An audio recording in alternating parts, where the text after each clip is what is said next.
વિદ્યાર્થી મિત્રો, આપણે ફિઝિકલ ટ્યુશન ચાલુ કર્યું, પરંતુ એમાં પણ તમારી પરીક્ષા એ દરમિયાન કોરોનાના કેસ વધવા લાગ્યા, એટલે ગવર્મેન્ટે થોડાક નિયમો બહાર પાડ્યા.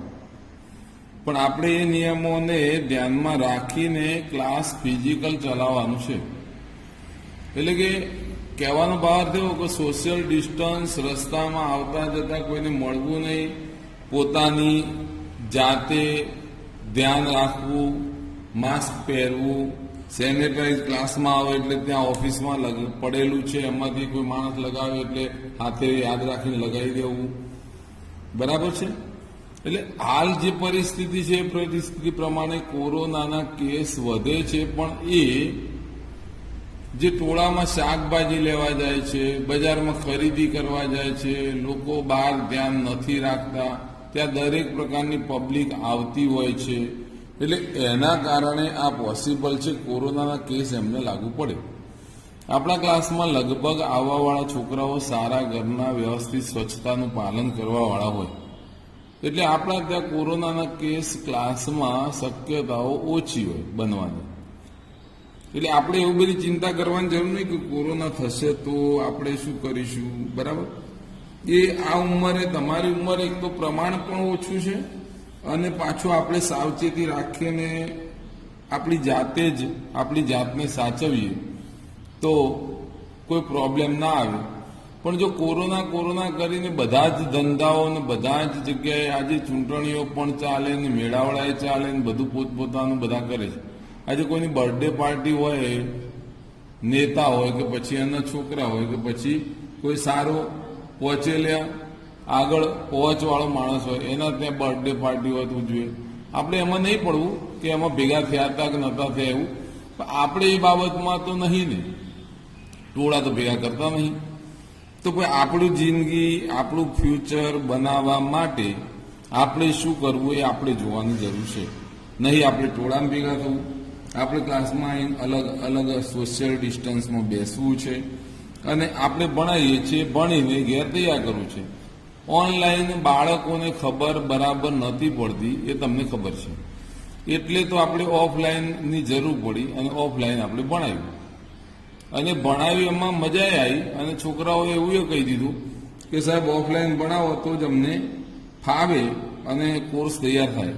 હવે આપણા કોર્સમાં થોડું બાકી રહ્યું છે, એ ઓનલાઈન આ અઠવાડિયું ભણાવી અને થોડો કોર્સ પૂરો કરવા પ્રયત્ન કરીએ. એટલે શું થાય, તમે ઓફલાઈનમાં આવો ત્યારે મારે રિવિઝન કરવાનું જ રહે, આ મારો હેતુ. એટલે ઓનલાઈન ચાલુ કર્યું છે. અને ખાસ કરીને તમારા મમ્મી પપ્પાને પણ જણાવવાનું કે ઓફલાઈન ટ્યુશન ચાલુ થાય ત્યારે પણ રજાઓ પાડ્યા વગર દરરોજ મોકલે અથવા તો આવવા દે. હા, તમને કોઈ શરદી, ઉધરસ કે પછી તાવ જેવું લાગતું હોય તો એ દિવસ પૂરતા ના આવો તો ચાલે, અથવા એ મટે પછી જ આવો. વધારે પડતું તમને લાગતું હોય બીમારી જેવું તો કોરોના ટેસ્ટ એક વખત કરાવી લેવો. જો પોઝિટિવ આવે તો ન આવવું, અને નેગેટિવ આવે તો આપણને કોઈ પ્રોબ્લેમ નથી. પણ જનરલી તમારી જે ઉંમર છે એ પ્રમાણે કેસ બનવાની સંખ્યા આ ઉંમરમાં ઓછી છે. એટલે આપણે એવું ન વિચારીએ કે આપણે રોગમાં સપડાઈ જઈશું. હવે આપણે ભણવાની શરૂઆત કરીએ. તો પાઠ છે આપણો 12મો, જેનું નામ છે વિદ્યુત. હવે વિદ્યુતમાં શરૂઆત કરીએ તો વિદ્યુત ભાર વિશે માહિતી આપો. હકીકતમાં કેવું છે, દ્રવ્યમાન એટલે શું? તો દ્રવ્યનો જથ્થો, એમાંથી એનું વજન, એટલે દ્રવ્યમાન. એવો વિદ્યુત ભાર એ દ્રવ્યમાનની માફક જ આપણને એક ગુણધર્મ મળે. જેમ દ્રવ્યમાન કહીએ છીએ એટલે દ્રવ્યના જથ્થાનું વજન, અને એ દ્રવ્યમાન આપણે કહીએ તો એ પ્રમાણે એનો એક ગુણ છે, અને એ ગુણ અંતર્ગત ગુણધર્મ જે છે એને આપણે કહેવાય વિદ્યુત ભાર. કોઈ પણ નો વિદ્યુત ભાર એની સાથે સંકળાયેલો હોય એટલે વૈજ્ઞાનિકોએ સંશોધનને અંતે એના 2 પ્રકાર પાડ્યા. એક ધન વિદ્યુત ભાર, 2 ઋણ વિદ્યુત ભાર. એટલે બે પ્રકાર થયા, ધન વિદ્યુતભાર અને ઋણ વિદ્યુતભાર. હવે હું લઉં છું સિલ્કનું કપડું અને પ્લસ લખું એટલે સમજવાની એની સાથે કાચનો સળિયો, આ બંનેને ઘસવાના. તો કાચનો સળિયો છે એ ધન વિદ્યુતભાર, જેને કહેવાય ધન વિદ્યુતભાર પ્રાપ્ત કરે છે, વિદ્યુત ભારિત થાય છે. બીજી વાત એટલે ઊનનું કપડું લો પ્લસ પ્લાસ્ટિક નો સળિયો, આને ઘસવાના. ફરીથી બોલું છું, સિલ્કનું કપડું લો, કાચનો સળિયો લો, બંને ઘસવાથી કાચનો સળિયો, આ કાચનો સળિયો છે એ ધન વીજભાર પ્રાપ્ત કરે છે. ઊનનું કપડું લો અને એની સાથે પ્લાસ્ટિકનો સળિયો ઘસો, તો આ બંને વચ્ચે પ્રક્રિયા થઈ, આ પ્લાસ્ટિકનો સળિયો ઋણ વિદ્યુત ભાર, ઋણ વિદ્યુત ભાર એટલે કે માઇનસ, ઋણ વિદ્યુત ભારિત થાય છે, વિદ્યુત ભાર પ્રાપ્ત કરે છે. હવે આપણે કોઈ પણ તત્વ હોય તો તત્વના પરમાણુ હોય, અને પરમાણુની અંદર પ્રોટોન, ઇલેક્ટ્રોન અને ન્યુટ્રોન આમ ત્રણ રહેલા હોય. તો એમાં રહેલું પ્રોટોન છે એ ધન વીજભાર ધરાવે, ઇલેક્ટ્રોન ઋણ વીજભાર ધરાવે અને ન્યુટ્રોન તટસ્થ છે. કોઈ પણ પદાર્થ ઇલેક્ટ્રોન ગુમાવે તો ધન વીજભારિત થાય, ઇલેક્ટ્રોન મેળવે તો ઋણ વીજભારિત થાય. અને વિજાતીય એટલે કે એક ધન હોય એક ઋણ હોય, તો ધન અને ઋણ વચ્ચે આકર્ષણ થાય. ધન ધન જેને કહેવાય સજાતીય, ઋણ ઋણ, આવું ધન હોય ને સામે ધન આવે તો અપાકર્ષણ થાય. ઋણ સામે ઋણ આવે તો અપાકર્ષણ થાય. વિદ્યુત ભાર નો એસઆઈ એકમ કુલંબ છે, કુલંબ. તેની સંજ્ઞા જેને કે અક્ષર, કયા અક્ષર? તો સી વડે દર્શાવવામાં આવે. એક ઇલેક્ટ્રોન અને એક પ્રોટોન પરનો વિદ્યુત ભાર 1.6 × 10⁻⁻⁹ કુલમ છે. જો ઇલેક્ટ્રોન હોય તો માઇનસ ગણાય, પ્રોટોન હોય તો પ્લસ કરાય. 1.6 × 10⁻⁻⁹ કુલમ એટલે કે બંને પર વીજભાર સમાન છે. પ્રોટોન જેટલો વીજભાર ધરાવે તેટલો જ ઇલેક્ટ્રોન પણ વીજભાર ધરાવે છે, પણ ઇલેક્ટ્રોન માઇનસ હોય અને પ્રોટોન પ્લસ હોય વીજભાર. હવે વાત આવીશું કે એનાથી આગળ જઈએ તો મુક્ત ઇલેક્ટ્રોન એટલે શું? જો માહિતી આટલી તમે લખી છે એટલી તમે પોઈન્ટ જોશો એટલે ખ્યાલ આવી જશે. હવે સમજી લો કે મારી પાસે અહીંયા એક તાંબાનો ટુકડો છે. આ તાંબાના ટુકડામાં ઘણા બધા પરમાણુઓ છે. આ રાઉન્ડ મારું છું એ તમારે એવું સમજવાનું તત્વના પરમાણુ. તત્વ વિશે જાણતા હોય બરાબર, ના જાણતા હોય તો કહી દઉં, એક જ સરખા પરમાણુના બનેલા પદાર્થને તત્વ કહેવાય. એટલે મિશ્રણ ન હોય. તાંબાના જ પરમાણુ હોય તો તાંબુ તત્વ કહેવાય. સોનામાં તાંબુ ભળી નાખો તો મિશ્રણ કહેવાય. પણ સોના સિવાય કોઈ પણના પરમાણુ અંદર ન હોય તો એને કહેવાય તત્વ. તો તત્વની અંદર આ પરમાણુ, કોઈ પણ પદાર્થ છે ને એ પરમાણુનો બનેલો છે. પરમાણુ ભેગા થઈને તત્વ બને એટલે આ બધા પરમાણુ છે. મારી વાત એવી હતી કે આવું આપણે આનું એક ઉદાહરણ લઈએ તો આ જે ગોળ કર્યું છે એ આ બતાવ્યું મેં. એનું કેન્દ્ર હોય ને ન્યુક્લિયસ કહેવાય. ન્યુક્લિયસમાં પ્રોટોન હોય, ક્યાંય ભણ્યા હોય બરાબર, નહીં તો આજે સમજાવું છું. તત્વના પરમાણુના ન્યુક્લિયસમાં પ્રોટોન હોય કેન્દ્રમાં, જે ધન વીજભાર ધરાવે, અને બહારની કક્ષામાં ઇલેક્ટ્રોન ઋણ વીજભાર ધરાવે. હવે થાય છે કેવું કે આ પ્રોટોન અને ઇલેક્ટ્રોન વચ્ચે આકર્ષણ બળ થાય, કારણ કે આ ધન છે ને આ ઋણ છે. પણ પ્રમાણમાં આકર્ષણ બળ ઓછું હોય તો આ ઇલેક્ટ્રોન ત્યાંથી છૂટો પડી જાય. એટલે સમજી લો કે આની વાત કરતો તો અહીંયાથી છૂટો પડે. સોસાયટીમાં આપણે વિચારીએ કે આપણા ઘરમાં આપણે અંદર હોઈએ, પણ એમાંથી ઘરમાંથી બહાર નીકળીએ તો કમ્પાઉન્ડમાંથી બહાર નીકળીએ રોડ ઉપર આવીએ, પણ સોસાયટીના ગેટની બહાર આપણે નહીં ગયા, એટલે સોસાયટીમાં રમ્યા કરીએ છીએ.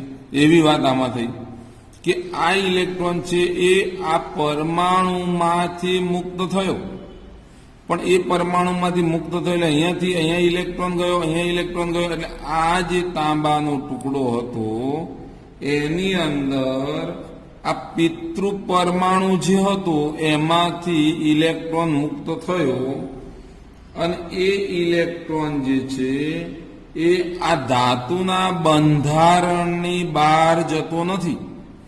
અંદર અંદર મુક્ત થાય છે, અંદર અંદર બધા ઇલેક્ટ્રોનો ફર્યા કરે, પણ આ ધાતુની બહાર ઇલેક્ટ્રોન જતો નથી. એટલે આપણે એ ઇલેક્ટ્રોનનું નામ આપ્યું મુક્ત ઇલેક્ટ્રોન. એટલે મુક્ત ઇલેક્ટ્રોન આ ધાતુના બંધારણની અંદર જ ગતિ કરે છે. એ પોતે દ્રવ્ય છોડીને બહાર જતો રહેતો નથી, અને આમ કરવા માટે તેના પાસે પૂરતી ઉર્જા પણ નથી. એને જવું છે પણ જઈ શકતો નથી, કારણ કે એની પાસે એટલી ઉર્જા નથી. અને એક વાત નક્કી છે કે આ ઇલેક્ટ્રોન ભાગ શું ભજવે? તો તાંબાનો સળિયો હોય, એ તાંબાના સળિયામાં આવા મુક્ત ઇલેક્ટ્રોન ફરતા જ હોય, તો આ મુક્ત ઇલેક્ટ્રોન એની અંદર વહન કરતા હોય. તો આ ઇલેક્ટ્રોન જવાબદાર છે તેમાંથી વિદ્યુતનું વહન કરવા માટે.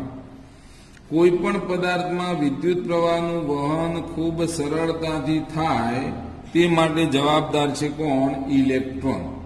હવે તમને પ્રશ્ન પૂછો કે જે પદાર્થમાં ખૂબ મોટી સંખ્યામાં આવા મુક્ત ઇલેક્ટ્રોન હોય એમાં એનું વહન પણ વધારે થશે, અને સરળતાથી વહન થાય તો વિદ્યુતના સુવાહક કહેવાય. સુવાહક એટલે કે એમાંથી વિદ્યુતનું વહન થઈ શકે. જેમાં કહેવાય તાંબુ, ચાંદી, સોનું, આ બધા જે વાત કરીએ છીએ, એલ્યુમિનિયમ, આ બધા સુવાહક કહેવાય.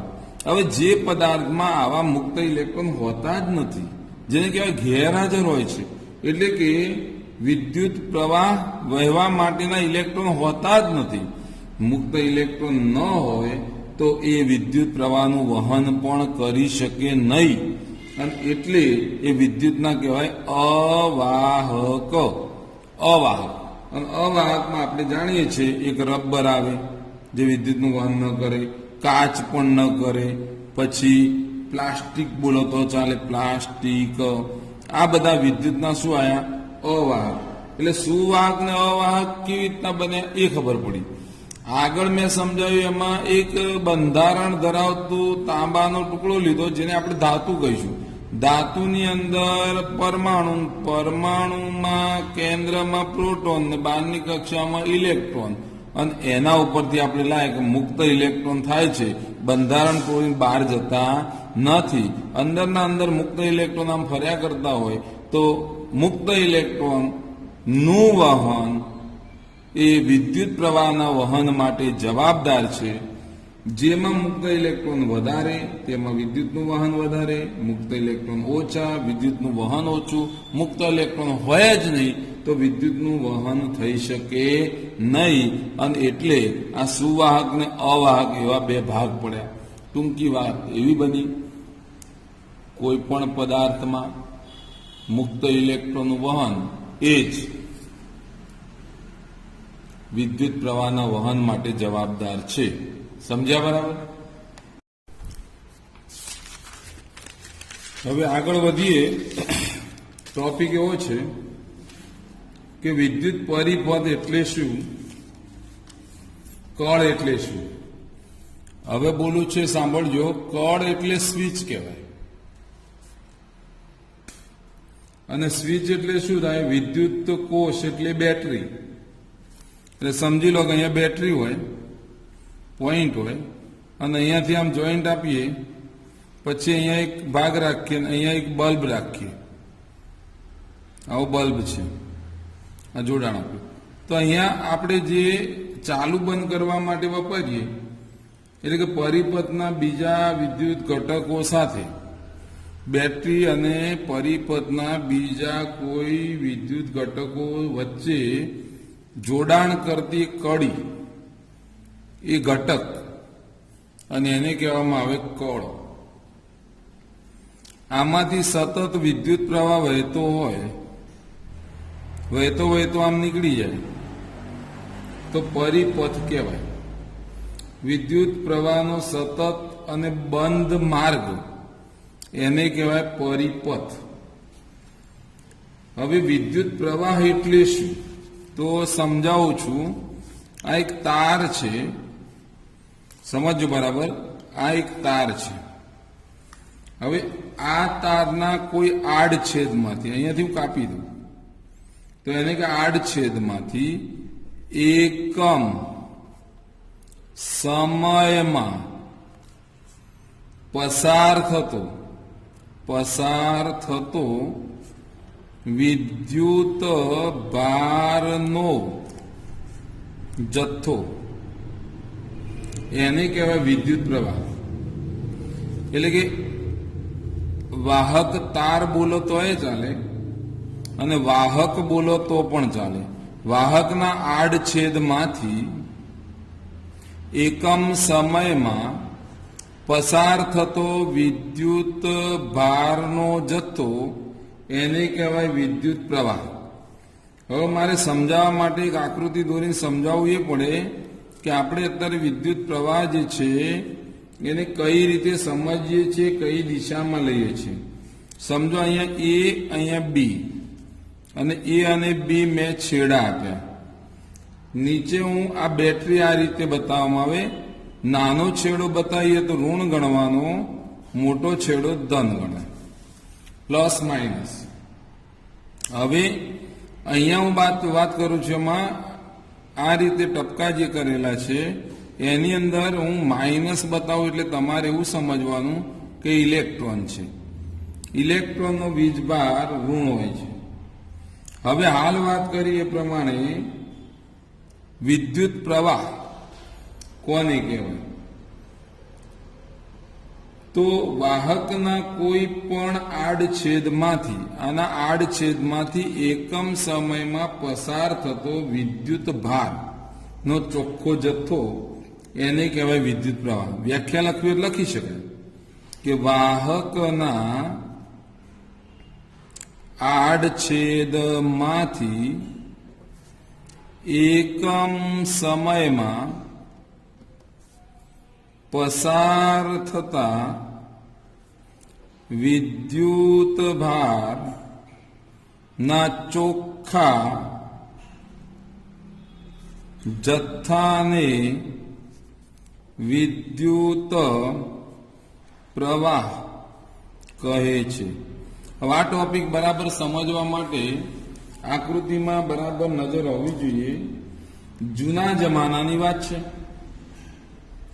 ઇલેક્ટ્રોનની શોધ નહોતી થઈ ત્યારે વિદ્યુત પ્રવાહ ધન વીજભારના વહનને કારણે રચાય છે એવું માનવામાં આવતું હતું. એટલે કે અહીંયા આ ધન વીજભાર છે ત્યાંથી વિદ્યુત પ્રવાહ આ દિશામાં થઈ અને આમ જાય છે. એટલે કે તીર હું બતાવું છું એટલે ખબર પડે કે અહીંયાથી વિદ્યુત પ્રવાહ આમ થઈ આમાં દિશામાં આમ બતાવાય અને આ પાછું. તો આ રીતે વિદ્યુત પ્રવાહ વહે છે એવું માનવામાં આવતું હતું જ્યારે ઇલેક્ટ્રોનની શોધ થઈ નહોતી. હવે થયું કેવું કે ઇલેક્ટ્રોનની શોધ થઈ ત્યારે ખબર પડી કે વિદ્યુત પ્રવાહ જે છે એનું નિર્માણ તો ઇલેક્ટ્રોનને આભારી છે. એટલે કે ઇલેક્ટ્રોનને કારણે જ વિદ્યુત પ્રવાહ વહે છે અને ઇલેક્ટ્રોનની ગતિ જવાબદાર છે આ વિદ્યુત પ્રવાહ વહેવા માટે. પણ આપણે ઋણથી ધન હંમેશા જાય એટલે આ માઇનસ છે. એટલે આ ઇલેક્ટ્રોન મેં બતાવ્યો એ આ દિશામાં જાય. તો ઇલેક્ટ્રોન અહીંથી આ દિશામાં જાય તો આમાં થઈ અહીંયા હું બતાવું તો ઇલેક્ટ્રોનની દિશા આ રીતે હોય. તો ઇલેક્ટ્રોનનો પ્રવાહ છે એ આ દિશામાં વહેશે. પણ જૂની માન્યતા શું હતી કે ધનથી ઋણ તરફ વિદ્યુત પ્રવાહ વહેતો હતો. એટલે આજે પણ એ વિદ્યુત પ્રવાહની દિશા ધન વીજભારથી વહનની દિશામાં લેવામાં આવી છે. એટલે કે આને કહેવાય રૈવાજિક પ્રવાહ. રૈવાજિક પ્રવાહ.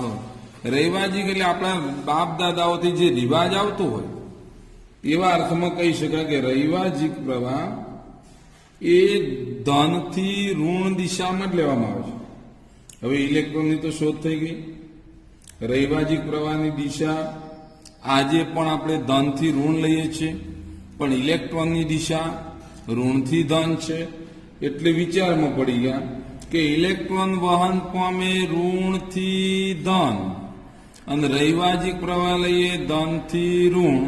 તો આપણને એટલી તો ખબર પડી ગઈ કે આ એબી તાર છે, એબી તાર છે એમાં વિદ્યુત પ્રવાહની દિશા વિદ્યુત પ્રવાહની દિશા એ થી બી તરફની છે. એથી બી તરફ વિદ્યુત પ્રવાહની દિશા છે. જ્યારે ઇલેક્ટ્રોન પ્રવાહની દિશા બી થી એ તરફની છે. એટલે એવું કહી શકાય કે વિદ્યુત પ્રવાહની દિશા અને ઇલેક્ટ્રોન પ્રવાહની દિશા એકબીજાની વિરોધી છે. હા, વિદ્યુત પ્રવાહ ઇલેક્ટ્રોનની વહનને કારણે જ વહે છે. વિદ્યુત પ્રવાહ વહેવા માટે જવાબદાર ઘટક ઇલેક્ટ્રોન જ છે. પણ પહેલાથી રૈવાજિક પ્રવાહ ધનથી ઋણ લીધેલો છે, આજે પણ ધનથી ઋણ જ લઈએ છે. હકીકતમાં ઇલેક્ટ્રોનની પ્રવાહની દિશા ઋણથી ધન છે.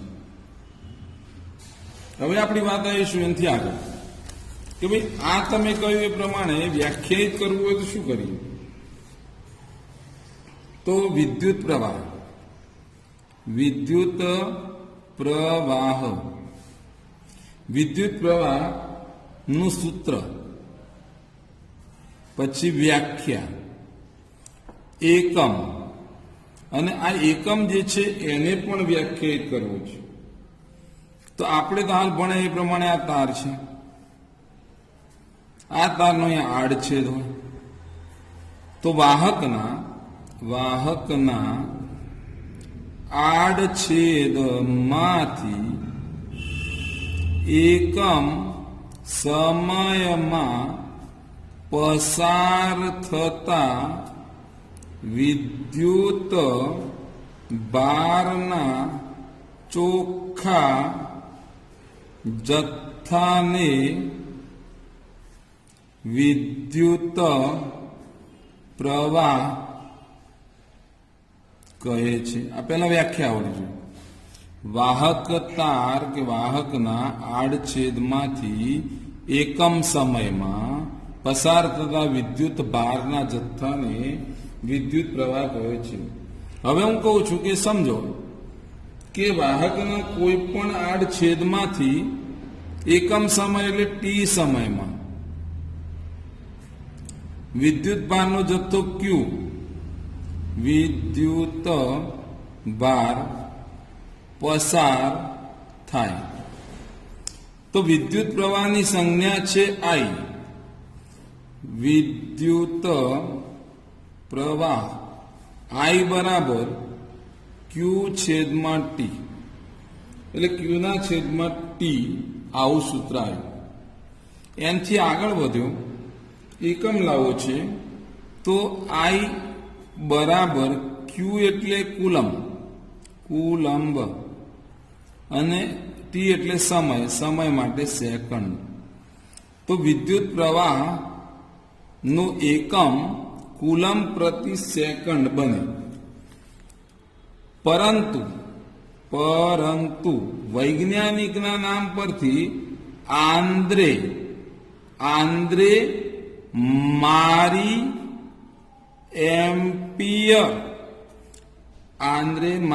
એમ્પિયર નામનો એક વૈજ્ઞાનિક હતો. એણે આ વિદ્યુત પ્રવાહ શોધેલો, એટલે એના નામ પરથી વિદ્યુત પ્રવાહનો એકમ એમ્પિયર છે. તો આ એમ્પિયર કોનો એકમ? વિદ્યુત પ્રવાહનો એકમ. તો વિદ્યુત પ્રવાહના એકમ કેટલા? તો 2. દરેકમાં આ પાઠમાં 2 એકમ આવશે. એક સૂત્ર પરથી એકમ આવશે, એક વૈજ્ઞાનિકના નામ પરથી એકમ આવે. એટલે કે વિદ્યુત પ્રવાહના 2 એકમ, એમ્પિયર કહો તો પણ ચાલે, કુલંબ પ્રતિ સેકન્ડ કહો તો પણ ચાલે. હવે મેં તમને એવું કહ્યું કે 1 એમ્પિયર વિદ્યુત પ્રવાહ એટલે શું? તો 1 એમ્પિયર વિદ્યુત પ્રવાહ એટલે શું? તો આપણે ભણતા તે જ પ્રમાણે આ તાર પાછો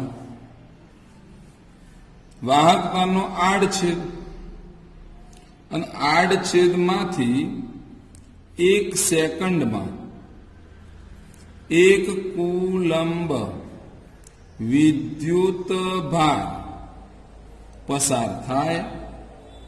તો તે વાહકમાં 1 એમ્પિયર વિદ્યુત પ્રવાહ વહે છે એમ કહેવાય. તો વ્યાખ્યા લાવવા માટે આપણે શું કરવું પડે? પછી એના એકમ સંજ્ઞાથી દર્શાવો. તો 1 એમ્પિયર વિદ્યુત પ્રવાહ ની વ્યાખ્યા 1 કુલંબ વીજભાર અને 1 સેકન્ડ બરાબર લખવું હોય તો CS ની -1 ગુજરાતીમાં લખવું હોય તો અહીંયા લખું છું કુલંબ પ્રતિ સેકન્ડ. હવે મેં મારું માપ 1 લીધું, એટલે અહીંયા આ કુલંબ કહેવાય. કુલંબ 1 કુલંબ લીધો, સેકન્ડ પણ 1 જ, તો સેકન્ડ પણ મારો 1 છે. તો વ્યાખ્યા લખીએ તો વાહકના આડછેદમાંથી 1 સેકન્ડમાં 1 કુલંબ વિદ્યુત ભાર પસાર થાય તો તે વાહકમાં 1 એમ્પિયર વિદ્યુત પ્રવાહ વહે છે એમ કહેવાય. વ્યાખ્યા મોઢે બોલીએ તો આવું આવે: જો વાહકના આડછેદમાંથી 1 સેકન્ડમાં પસાર થતો વિદ્યુત ભારનો જથ્થો 1 કુલંબ હોય તો આ વાહકમાંથી વહેતો વિદ્યુત પ્રવાહ 1 એમ્પિયર છે એમ કહેવાય. હવે વિદ્યુત ભાર જે પસાર થાય છે એની થોડી માહિતી આપીએ. વિદ્યુત ભારનો સંકેત ક્યુ છે એનો એકમ જોજો. વિદ્યુત ભારનો સંકેત ક્યુ છે. એકમ કુલંબ છે અને એની સંજ્ઞા સી છે. સમજો, એકમની સંજ્ઞા સી, વિદ્યુત ભારની સંજ્ઞા ક્યુ છે. આડછેદમાંથી ટી સમયમાં n ઇલેક્ટ્રોન પસાર થાય. ટી સમયમાં n ઇલેક્ટ્રોન પસાર થાય તો વિદ્યુત ભાર ક્યુ કેટલો થયો? તો 1 ઇલેક્ટ્રોન, 2 ઇલેક્ટ્રોન, 3 ઇલેક્ટ્રોન, એમ n ઇલેક્ટ્રોન પસાર થાય, ne આવા ઇલેક્ટ્રોન પસાર થયા.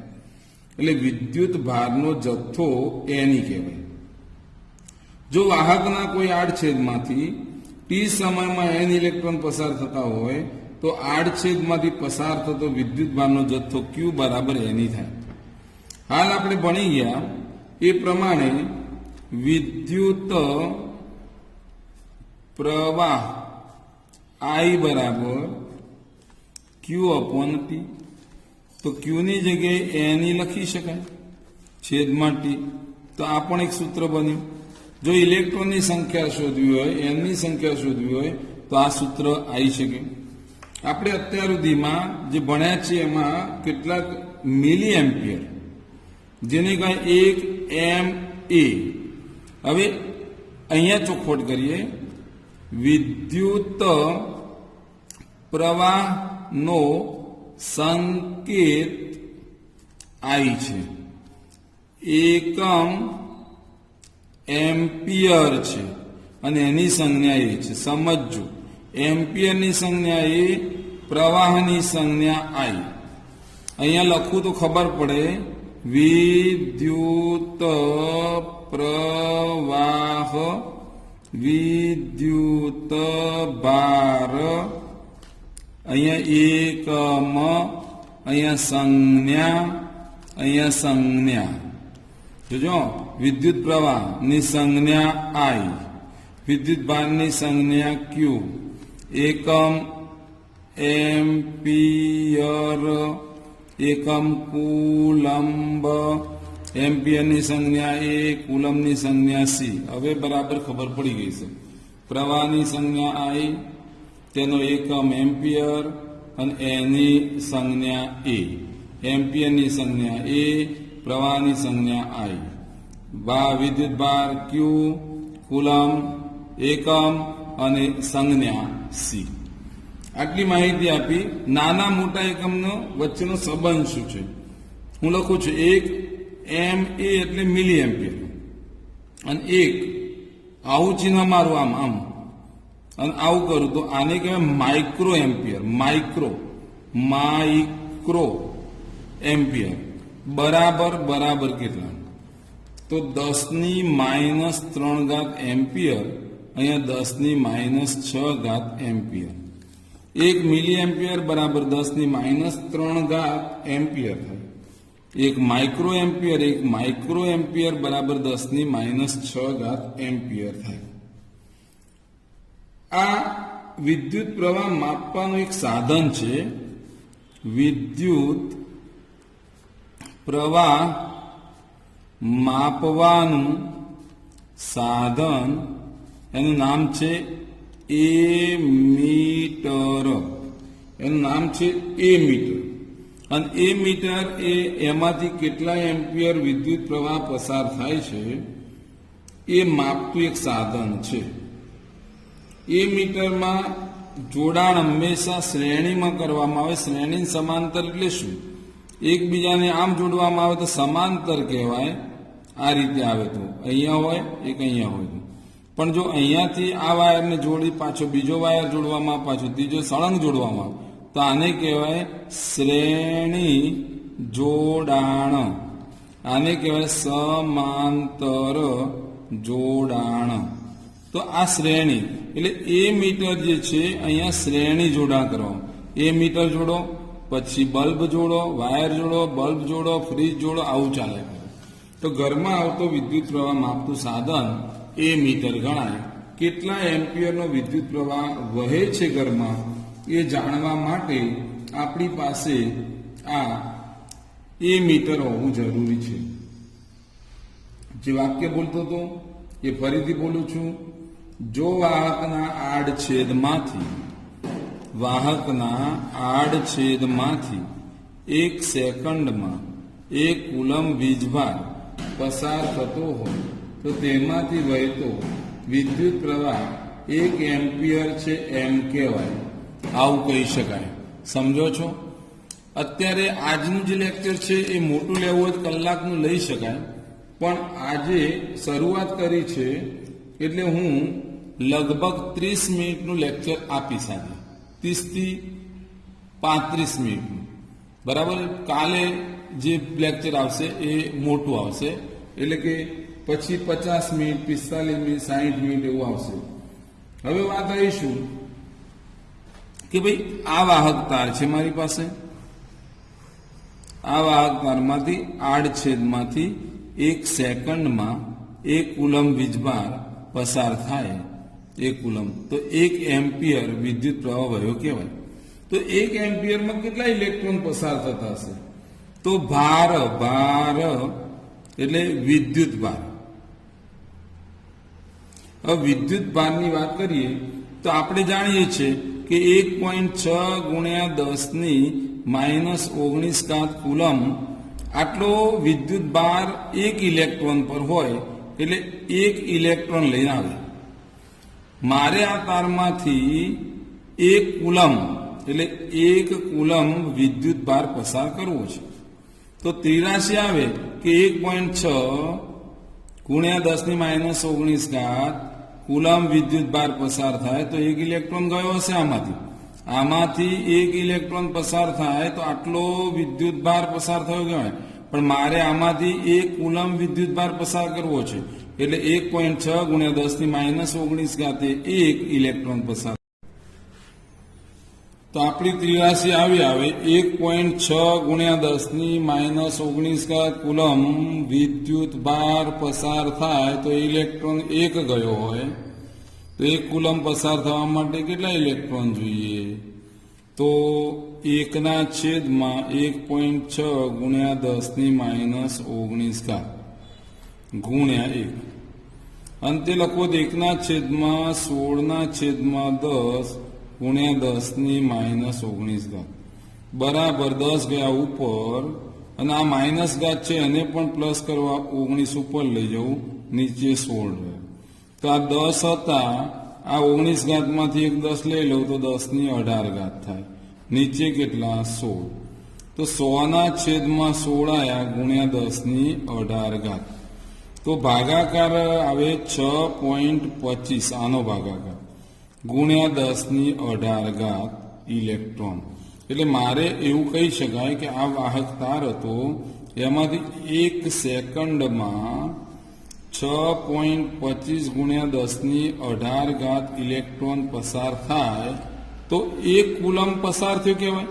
એટલે વ્યાખ્યા આવી પણ બનાવી શકાય કે વાહકના આડછેદમાંથી 1 સેકન્ડમાં 6.25 ગુણ્યા 10⁸ ઇલેક્ટ્રોન પસાર થાય તો તેમાંથી 1 એમ્પિયર વિદ્યુત પ્રવાહ વહે છે એમ કહેવાય. એટલે બે વાત થઈ. એટલે રેશિયો શું આવ્યો કે 1 કુલમ્બ વિદ્યુત ભાર એટલે કેટલા ઇલેક્ટ્રોન? તો 6.25 ગુણ્યા 10⁸ ઇલેક્ટ્રોન. જો 6.25 ગુણ્યા 10⁸ ઇલેક્ટ્રોનને ભેગા કરું અને એનો ભાર માપું, એના પરનો વીજભાર માપું તો 1 કુલમ થાય. સમજ્યા? આટલા સુધી રાખીએ, બાકીનું આવતીકાલે.